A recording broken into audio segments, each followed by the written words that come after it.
Hi అండి, welcome back to my channel. ఈరోజు ఒక మంచి స్నాక్ రెసిపీతో మీ ముందుకు వచ్చేసాను.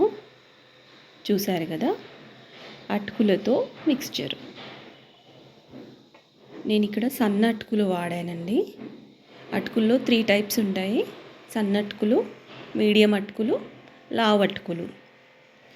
సో ఈ స్నాక్ సన్న అటుకులతో చాలా టేస్టీగా ఉంటుంది. ఎలా చేయాలో రెసిపీ చూసేద్దాం. దానికోసం నేను 1/2 kg అటుకులు తీసుకున్నాను. ఇలా ఒక జల్లెడ మాదిరిగా తీసుకొని మొత్తం అటుకులన్నిటినీ జల్లెడించుకోవాలి. మంచి క్వాలిటీ తీసుకోవాలండి అటుకులు. ఇలా పొట్టు మాదిరిగా మొత్తం అంతా అటుకుల్ని జల్లెడించుకోవాలి. అది పక్కన పెట్టేసి వేరే ప్యాన్ కొంచెం పెద్దది తీసుకోవాలి. దాంట్లో ఆయిల్ వేసుకొని పల్లీలు మంచిగా మీడియం ఫ్లేమ్లో ఫ్రై చేసుకోవాలి. హై ఫ్లేమ్లో పెట్టేసుకుంటే మాడిపోతాయి, టేస్ట్ బాగుండే వల్ల. చూసారు కదా, ఇలా ఫ్రై చేసుకొని పక్కన పెట్టుకోవాలి. అదే ప్యాన్లో కరివేపాకు కూడా ఫ్రై చేసి తీసి పక్కన పెట్టేసుకోవాలి. ఇలా చేయడం వల్ల అటుకుల్లో కలిసిపోకుండా స్మాష్ అవ్వకుండా ఉంటాయి. ఇప్పుడు సేమ్ అదే ఆయిల్లో నువ్వులు వేసాను నేను. కొంచెం అవి మంచిగా ఫ్రై అయ్యాక దాంట్లోనే వాము వేసాను. కొంచెం వాము వేయడం వల్ల ఆయిల్ ఫుడ్ కదా, కాఫ్ అది రాకుండా ఉంటుంది. దాంట్లోనే పుట్నాలు వేసి మంచిగా మీడియం ఫ్లేమ్లో ఫ్రై చేసుకోవాలి. కొంచెం పచ్చిమిర్చి వేసాను. అందులోనే కొంచెం పసుపు యాడ్ చేశాను. ఇప్పుడు ఇందులో షుగర్ కొంచెం 1/2 టీ స్పూన్ అలా వేసాను.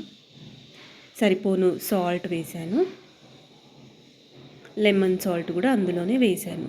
లెమన్ సాల్ట్ వేయడం వల్ల కొంచెం పులుపు తగిలి టేస్ట్ బాగుంటుంది.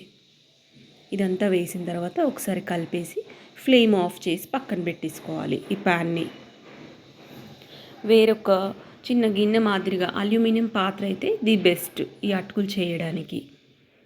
చిన్న సైజ్ పెట్టుకొని వీడియోలో చూపించే విధంగా ఫ్రై చేసుకోవాలి. స్పూన్తో ఎక్కువగా కలపొద్దండి అటుకుల్ని, అవి విరిగిపోతాయి. మొత్తం స్మాష్ అయిపోయి తినడానికి అంత బాగోవు. ఇలా ఫ్రై అయినప్పుడు చూసుకోవాలి, చెక్ చేసుకోవాలి.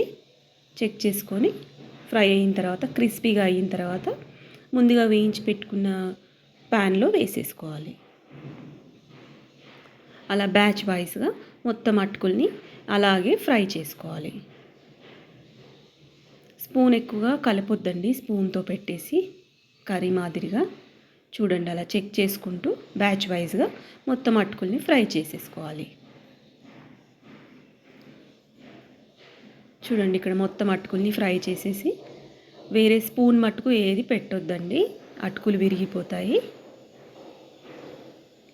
ఇలాంటిది ఒక ఫ్రై స్పూన్ తీసుకొని దాంతో కలుపుకోవాలి మొత్తం అటుకుల్ని. ఇప్పుడు స్టవ్ వెలిగించి సిమ్లో పెట్టేసి కలపాలండి ఈ ప్రాసెస్ అంతా.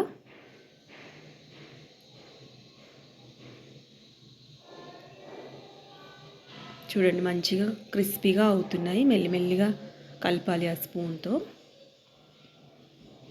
ఒకసారి మంచిగా క్రిస్పీగా అయ్యాయా లేదా చెక్ చేసుకొని చూసుకోవాలి. పర్ఫెక్ట్ అయిపోయాయండి. ఇప్పుడు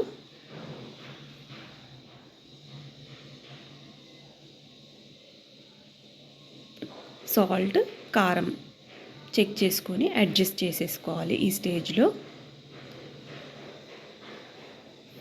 తర్వాత ముందుగా వేయించి పెట్టుకున్న పల్లీలు, కరివేపాకు వేసేసుకోవాలి.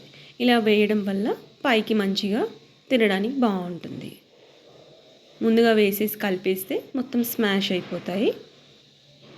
అందుకే ఈ స్టేజ్లో వేసాను.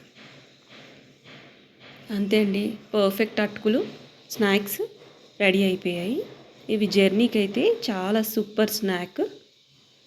డీప్ ఫ్రై కాదు కదా ఈ ఐటమ్, బాగుంటుంది. ఒకసారి ట్రై చేయండి. Bye for now.